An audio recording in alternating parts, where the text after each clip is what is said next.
बच्चों हम अध्ययन कर रहे हैं क्लास 9 हिस्ट्री का चैप्टर 3 नाज़ीवाद और हिटलर का उदय। इस चैप्टर के पूर्व के वीडियो के तहत हमने देखा कि किस तरह से हिटलर का जर्मनी की राजनीति में प्रवेश होता है। 1932 के जर्मन संसद के चुनाव में विजयी होकर हिटलर की पार्टी नाजी पार्टी सबसे बड़ी पार्टी के रूप में उभरती है।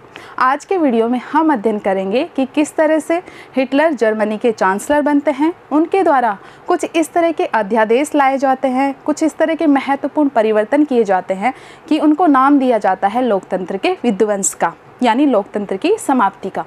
और इसके बाद हिटलर के द्वारा अपने तानाशाही शासन की स्थापना होती है।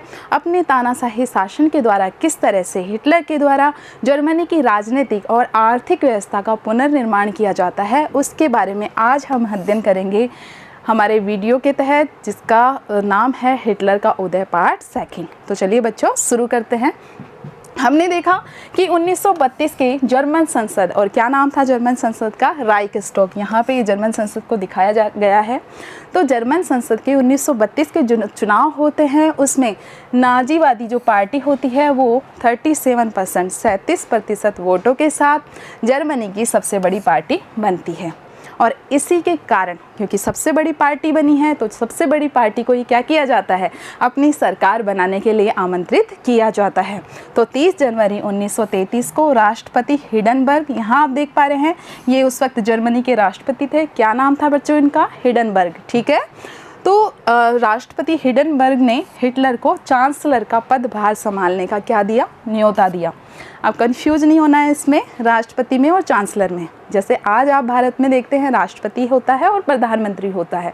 तो राष्ट्रपति क्या होता है? देश का नेता, देश का प्रधान या राष्ट्र का प्रधान, जिसको हमारे संविधान ने सारी शक्तियां सौंपी है।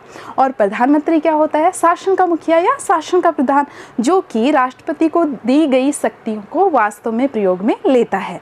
ठीक उसी तरह से जर्मनी में था, जो राष्ट्रपति था उसको जो शक्तियाँ प्राप्त थी वो नाम मात्र की थी। असली जो शक्तियों का प्रयोग करता था वो कौन करता था? चांसलर। तो अब जनवरी 1933 में कौन बन जाते हैं जर्मनी के चांसलर? हिटलर बन जाते हैं। चांसलर मंत्रिमंडल में सबसे शक्तिशाली पद था। सत्ता हासिल करने के बाद हिटलर ने लोकतांत्रिक शासन की संरचना और संस्थाओं को भंग करना शुरू कर दिया। यानी जनवरी में जैसे ही सत्ता प्राप्त हुई, हिटलर ने कहा अब रुको, अब मैं बताता हूँ तुम्हें।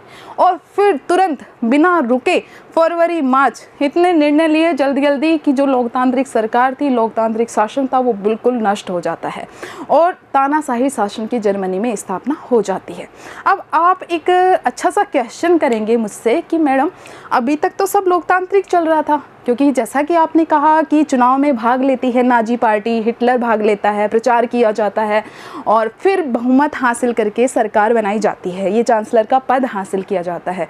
तो अभी तक तो सब लोकतांत्रिक चल रहा था। अब अचानक से आप कैसे कह रहे हो कि तानाशाही शासन की स्थापना होती है? तो देखो कैसे होती है तानाशाही शासन की स्थापना। फरवरी 1933 में, जनवरी 1933 में सत्ता हासिल की है।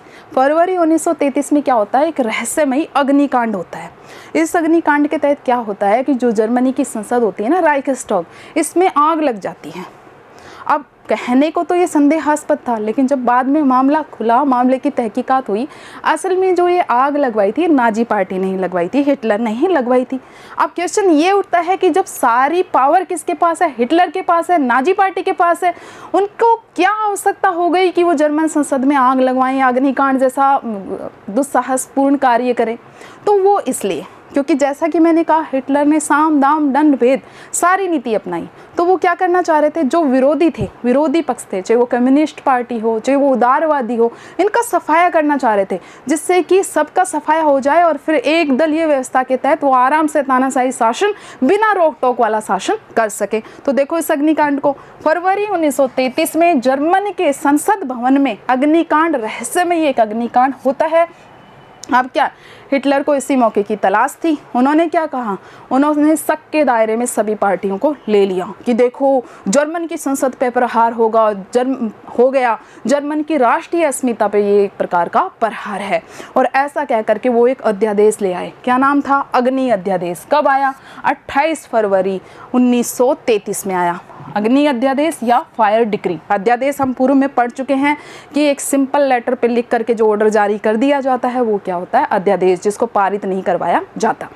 ठीक है, तो अग्नि अध्यादेश जारी कर दिया जाता है और इस अध्यादेश में कुछ ऐसी बातें होती हैं जिससे अपने आप ही लोकतंत्र समाप्त हो जाता है, लोकतंत्र का विध्वंस हो जाता है। क्या क्या बातें थी इसमें लोगों की अभिव्यक्ति यानी लोगों के विचार व्यक्त करने की जो आज़ादी थी, वो प्रेस व सभा करने की आज़ादी, ये सब जो नागरिक अधिकार जो कि लोकतंत्र की आत्मा माने जाते हैं, ये सभी अधिकारों पर क्या लगा दिया गया, प्रतिबंध लगा दिया गया, इनको निलंबित कर दिया गया अनिश्चित काल के लिए, कि जब तक हिटलर नहीं चाहेगा ऐसा कुछ भी लोगों को प्राप्त नहीं होगा, कि तुम अपने नागरिक अधिकार रखो साइड में, इधर तो देश का सवाल है, मुझे तुम शासन करने दो। ये नीति थी हिटलर की। तो इस तरह से नागरिक अधिकारों को निलंबित कर दिया गया, जबकि ये अधिकार वाइमर के संविधान में काफ़ी महत्वपूर्ण थे। ठीक है, आगे बढ़ते हैं बच्चों। देखो अब इसके बाद वो हमने पहला देखा कि क्या किया उन्होंने, अग्निकांड जो हुआ था उसके बाद इन्होंने अध्यादेश जारी कर दिया, फायर डिक्री। अब दूसरा उन्होंने क्या किया, कम्युनिस्टों का दमन करना प्रारंभ कर दिया शक के बिहाफ पे, कि इनका हाथ हो सकता है, कि ये जो कम्युनिस्ट पार्टी है ना, इसका हाथ हो सकता है इस अग्निकांड में। और ऐसा कह करके जो उनके मुख्य शत्रु थे कम्युनिस्ट, उनको रातों रात इन्होंने कहाँ भेज दिया, कंस्ट्रक्शन कैंप में भेज दिया। अब ये कंस्ट्रक्शन कैंप क्या था, विस्तार से तो हम पढ़ेंगे इसको आगे वाले वीडियो में, ठीक है, लेकिन एक बार मोटा मोटा समझ लो कंस्ट्रक्शन कैंप होते क्या थे। ये ऐसे स्थान होते थे जहाँ बिना किसी कानूनी प्रक्रिया के, बिना किसी लीगल कार्रवाई के धरपकड़ करके लोगों को कैद कर लिया जाता था। जैसे लोग जो लगते थे कि ये हिटलर की सत्ता के प्रति खतरा पैदा कर सकते हैं, नाजी पार्टी के लिए संकट पैदा कर सकते हैं, तो ऐसे लोगों को कैद में रखा जाता था। और ये कैंप कोई साधारण कैंप नहीं होते थे कि तुम सोचो कोई निर्माण कार्य होता होगा, कंस्ट्रक्शन का काम चलता होगा, नहीं, बल्कि ये ऐसे कैंप होते थे जहाँ बिजली के करंट दौड़ते कंटीले तार रहते थे, यानी कोई भी यहाँ से भागने की कोशिश नहीं कर सकता था। बिजली के नंगे तार हर कहीं बिखरे पड़े रहते थे। मतलब जब सामूहिक हत्याकांड करना होता था ना, किसको, हिटलर को, तो वह क्या करता था, सारे नागरिकों को उठा के एक साथ ऐसे कंस्ट्रक्शन कैंप में भेज देता था। इनकी और हम तस्वीरें देखेंगे हमारे आगे वाले वीडियो में कि कितनी गंदी रणनीति को अपनाया गया था हिटलर के द्वारा। सामूहिक रूप से नरसंहार किया था उन्होंने, यहूदियों का, राजनीतिक विरोधियों का, है ना, जिप्सियों का, जितनी भी कौम जो हिटलर को लगता था कि ये जर्मनी के लिए ठीक नहीं है, उन सब का सामूहिक नरसंहार करवा दिया था हिटलर ने। ठीक है, तो यहाँ पे देखो ये इस तरह से कैंप होते थे। यहाँ पे आप देख पा रहे हैं ये तार हैं और यहाँ लोग हैं, वो सीमित क्षेत्र होता था और बहुत ही इनका दुर्दशा यहाँ पर होती थी। तो इस तरह देखो कंस्ट्रक्शन कैंप में रातों रात उनको क्या कर दिया, बंद करवा दिया, कम्युनिस्टों को उनका बर्बर दमन किया और इसी के साथ ही 52 किस्म के लोगों को दमन का शिकार बनाया। किसने, हिटलर ने। अब बताओ क्या थी जर्मनी में लोकतांत्रिक व्यवस्था? नहीं थी ना, खत्म हो चुकी थी ना, क्योंकि हिटलर जिनको चाह रहा था सिर्फ वो ही जर्मनी में रह रहे थे। और हिटलर एकमात्र उपाय ये जानता था कि सफाया कर दो लोगों का, कि जो नस्ल क्या नहीं है, जो नस्ल समझ में नहीं आ रही है, जो नस्ल शुद्ध नहीं है, जो जर्मनी का हिस्सा नहीं बन सकते ऐसे लोग, इनका अंतिम उपाय यही था कि उनका सफाया कर दिया जाए और उनको कंस्ट्रक्शन कैंपों में भेज दिया जाता था। आगे देखो तो एक तरह से तानाशाही शासन उन्होंने स्थापित कर लिया था। अब देखो विधिवत रूप से जर्मनी में तानाशाही की स्थापना कब होती है, कि अभी तक तो हिटलर क्या कर रहा है, जर्मनी में आया जनवरी में पावर में, जनवरी 1933 में, फरवरी 1933 में जो फायर डिक्री है, अग्नि अध्यादेश है, वो लेकर आ गए, कम्युनिस्टों का दमन कर दिया। ठीक है, नरसंहार चल ही रहा है। इसी के साथ ही इन्होंने मार्च 1933 में एक ऐसा अध्यादेश पारित किया जिसका नाम था विशेषाधिकार अधिनियम। क्या पारित किया, अधिनियम पारित किया। क्या नाम था, विशेषाधिकार अधिनियम। और इस अधिनियम के तहत सारी पावर किसने ले ली, हिटलर ने खुद के हाथों में ले ली और कानूनी रूप से, विधिवत रूप से क्या हो गया, जर्मनी का तानाशाह खुद को घोषित कर दिया। तो इंपॉर्टेंट क्वेश्चन है बच्चा पार्टी कि विशेषाधिकार अधिनियम कब आया? 3 मार्च 1933 को आया। इसको क्या कहा जाता है? इनेबलिंग एक्ट भी इसको कहा जाता है। ये पारित हुआ और इसी के साथ ही जर्मनी में तानाशाही शासन की स्थापना हुई। तो क्वेश्चन डायरेक्ट आएगा, जर्मनी में तानाशाही शासन कौन से अधिनियम के द्वारा स्थापित हुआ? तो इनेबलिंग एक्ट के द्वारा या विशेषाधिकार अधिनियम के द्वारा स्थापित हुआ। और यह अधिनियम कब आया? 3 मार्च 1933 को आया। इस कानून में क्या क्या प्रावधान थे, इस कानून के क्या प्रभाव पड़े? ठीक है, बड़ा क्वेश्चन भी आ सकता है कि ये विशेषाधिकार अधिनियम के क्या प्रावधान थे, क्या प्रभाव थे। तो इसमें संसद को बिल्कुल हाशिए पर धकेल दिया गया। जब आपको लोकतांत्रिक सरकार चलानी ही नहीं है तो संसद की क्या ज़रूरत है? तो संसद को, इसके साथ ही राष्ट्रपति को, इन सबको क्या किया? हाशिए पर धकेल दिया। और हिटलर ने एक नीति अपनाई कि अब जो भी शासन होगा वो अध्यादेश के जरिए होगा, यानी ऑर्डिनेंस के जरिए होगा। अध्यादेश यानी जो हिटलर कह देगा, जो हिटलर लिखकर जारी कर देगा वो ही आदेश होंगे, किसी संसद में उनको पारित करवाने की ज़रूरत नहीं है। यानी अब हिटलर को इस एक्ट से, इनेबलिंग एक्ट से निरंकुश शासन करने का अधिकार प्राप्त हो गया। दूसरा प्रावधान ये था कि सिर्फ नाज़ी पार्टी रहेगी। नाज़ी पार्टी को छोड़ करके जर्मनी में जितनी अन्य राजनीतिक पार्टियां हैं या ट्रेड यूनियन है, व्यापारिक श्रमिक जितने भी संगठन हैं, सब पर क्या कर दिया? सब पर पाबंदी लगा दी। सिर्फ नाज़ी पार्टी, जो कि हिटलर की खुद की पार्टी थी, वो ही जर्मनी में कार्य करेगी। तीसरा इसका प्रावधान था कि अर्थव्यवस्था, जर्मनी की जो अर्थव्यवस्था थी, मीडिया और सेना, साथ ही न्यायपालिका, इन सब पर किसका पूरी तरह से नियंत्रण स्थापित हो गया? राज्य का। राज्य यानी हिटलर का, ठीक है, क्योंकि हिटलर ने सारी पावर अपने हाथ में ले ली थी। तो बच्चों, इसके बाद तो ये बिल्कुल ही साफ हो गया कि अब लोकतांत्रिक मूल्यों का जर्मनी में कोई स्थान नहीं है। लोकतांत्रिक व्यवस्था का विध्वंस विधिवत तरीके से हो गया, कानूनी तरीके से हो गया, क्योंकि इस एक्ट के बाद सारी शक्ति अब हिटलर के हाथ में आ गई। अब हिटलर ने कहा अब कोई मुझे रोक के दिखाओ, और उसके बाद उसने अपने निर्णय लेने शुरू किए और राजनीतिक और आर्थिक पुनर्निर्माण की दिशा में कार्य किया। ये देखो, अब देखते हैं कि जो नाज़ी राज्य हिटलर ने स्थापित किया वो राज्य आखिरकार कैसा था। जैसे कि हमने रूस में देखा था कि रूस में साम्यवादी समाज की स्थापना हो गई, तो वो साम्यवादी समाज कैसा था। इसी तरह से ही नाज़ी राज्य, क्या उसकी विशेषताएं थी, किस तरह का शासन हिटलर ने जर्मनी में स्थापित किया था। तो पूरे समाज को नाज़ियों के हिसाब से नियंत्रित करने के लिए, नाज़ियों के हिसाब से पूरा समाज चले, पूरा जर्मनी चले, इसके लिए क्या किया गया? विशेष निगरानी के और विशेष जो सुरक्षा के दस्ते थे वो क्या किए? गठित किए गए। यानी ऐसी सेना का गठन किया गया जो पूरी तरह से नाज़ी पार्टी के हिसाब से चलेगी, नाज़ी पार्टी और हिटलर के विचारों के हिसाब से चलेगी और एक नाज़ी राज्य के निर्माण में सहयोग देगी। देखते हैं बच्चों, उन्होंने क्या किया?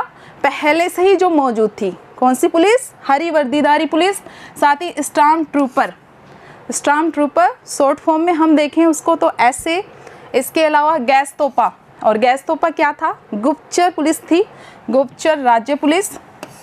SS अपराध नियंत्रण पुलिस, और सुरक्षा सेवा जिसकी शॉर्ट फॉर्म थी SD, इसका गठन किया। यानी पहले से जो काम कर रही थी हरी वर्दीधारी पुलिस और ऐसे, ठीक है, ऐसे स्टॉर्म ट्रूपर वो तो थे ही थे। इसके अलावा नई पुलिस का भी गठन किया, जिसमें कौन कौन से थी? एक तो गैस्टोपा जो कि गुप्तचरी का काम करेगी, गुप्त सूचनाएं ला करके हिटलर को बताएगी, उसकी पार्टी को बताएगी। इसके अलावा एक SS जो कि अपराध नियंत्रणकारी पुलिस थी, और एक थी सुरक्षा सेवा SD। तो इतनी सेनाओं का गठन किया किसने? हिटलर ने, कि अब शासन किसके हिसाब से चलेगा? तानाशाह हिटलर के हिसाब से ही अब जर्मनी में शासन का संचालन होगा। नवगठित दस्तों को, ये जितनी भी सेना का गठन किया गया, जितने भी दस्तों का गठन किया गया, इनको बेहिसाब अधिकार दे दिए। बेहिसाब अधिकार से मतलब था कि ये जब चाहें किसी भी व्यक्ति को शक के दायरे में आने पर गिरफ्तार कर सकते थे। ठीक है, नवगठित दस्तों को बेहिसाब अवैधानिक अधिकार दिए गए। गैस्टोपा के जो यंत्रणा गृह होते थे उसमें किसी को भी बंद किया जा सकता था। ये दस्ते बिना किसी भी कानूनी कार्रवाई के किसी को भी देश से निकाल सकते थे, किसी को भी गिरफ्तार कर सकते थे और यातना गृह में डाल सकते थे। कुछ याद आ रहा है? भारत के राष्ट्रीय आंदोलन पे जाओ और फिर आप भारत के राष्ट्रीय आंदोलन के दौरान जो अंग्रेजों के द्वारा उत्पीड़न किया जा रहा था वहाँ पहुँचो। वहाँ पे क्या हो रहा था? यही तो किया जा रहा था कि रोलेट एक्ट क्यों किया गया था, रोलेट एक्ट का विरोध। भाई जलियांवाला बाग में लोग इकट्ठा हुए थे, किसका विरोध करने के लिए, रोलेट एक्ट का विरोध करने के लिए। क्या था रोलेट एक्ट अंग्रेजों का, यही कि बिना किसी कानूनी आधार के किसी भी व्यक्ति को गिरफ्तार करके जेल में डाल सकते थे। क्यों, जिससे कि लोगों में भय का माहौल पनपे, लोग डरें अंग्रेज सरकार से। ठीक वैसे ही किसने किया, हिटलर ने किया, कि जो कोई भी नाजी पार्टी के खिलाफ जाता, नाजी पार्टी की विचारधारा के खिलाफ जाता, हिटलर के विचारों के खिलाफ जाता, शक के आधार पे किसी को भी गिरफ्तार कर सकती थी ये पुलिस, ये दस्ते जिसमें गैस्टोपा ऐसे ये सब शामिल थे, और किसी को भी गिरफ्तार करके यंत्रणा गृह में डाला जा सकता था। समझ पा रहे हैं आप, ये देखिए ये सारी पुलिस, ये गेस्टोपा पुलिस जो कि महत्वपूर्ण गुप्तचर पुलिस थी। इसके अलावा ये आप देख पा रहे हैं ये एसएस पुलिस, और ये जो साधारण पहले से कार्य कर रही थी जर्मनी में हरी वर्दीधारी पुलिस। ठीक है, इस निरंकुश शासन से, निरंकुश शासन ही तो हो गया, किसी का नियंत्रण ही नहीं है। हिटलर के ऊपर था क्या किसी का नियंत्रण, भाई संसद को हाशिए पे धकेल ही चुके हो आप, किसी का कोई नियंत्रण ही नहीं है। तो इस निरंकुश शासन से नाज़ी राज्य को एक खुखार आपराधिक राज्य की छवि प्राप्त हुई। कौन सा स्टेट का दर्जा मिला उसे, आपराधिक। ठीक है, आपराधिक राज्य का दर्जा प्राप्त हुआ जर्मनी को, क्योंकि अब जो सारी शक्ति थी वो हिटलर के हाथों में आ गई थी। अब देखो हिटलर ने अपने हाथ में ले ली सारी ताकत, अब हिटलर जो चाहे वो निर्णय ले सकता है। और हिटलर को सबसे बड़ी पीड़ा, हिटलर को क्या, पूरे जर्मनी के लोगों को सबसे बड़ी पीड़ा किस चीज़ को लेकर हुई थी, वर्साई की संधि को लेकर के। क्योंकि हमने देखा वर्साई की संधि के तहत जर्मनी के जो महत्वपूर्ण क्षेत्र थे, ठीक है, चाहे वो राइनलैंड का क्षेत्र हो, चाहे आप वो जो महत्वपूर्ण रूर जो कि खनिज का इलाका था वो क्षेत्र हो, सार का प्रदेश हो, ये सारे क्षेत्र जीत लिए गए थे, अधिकार कर लिए गए थे फ्रांस के द्वारा, और उस समय जो गठित हुआ था राष्ट्र संघ उसके द्वारा। तो ये जो वर्साई की संधि हुई, इससे जर्मनी की राष्ट्रीय जो अस्मिता थी उसको धक्का लगा, जर्मनी की जो राष्ट्रीय पहचान थी उसको धक्का लगा। इसके साथ ही जर्मनी की इतनी ख़राब हालत हो गई कि हिटलर ने जैसे ही सत्ता में आए सबसे पहला काम क्या किया, जर्मनी की अर्थव्यवस्था को संभालने का काम किया। कि जब अर्थव्यवस्था संभलेगी, पैसा आएगा, उसके बाद क्या करेंगे, सेना का आधुनिकीकरण करेंगे और ज़्यादा पावर बढ़ाएंगे, और फिर क्या करेंगे, फिर जर्मनी के साम्राज्य का विस्तार करेंगे। तो देखो सबसे पहले जर्मन अर्थव्यवस्था का पुनर्निर्माण। तो जर्मनी की अर्थव्यवस्था को पटरी पर लाने की हिटलर ने जिम्मेदारी दी एक अर्थशास्त्री को।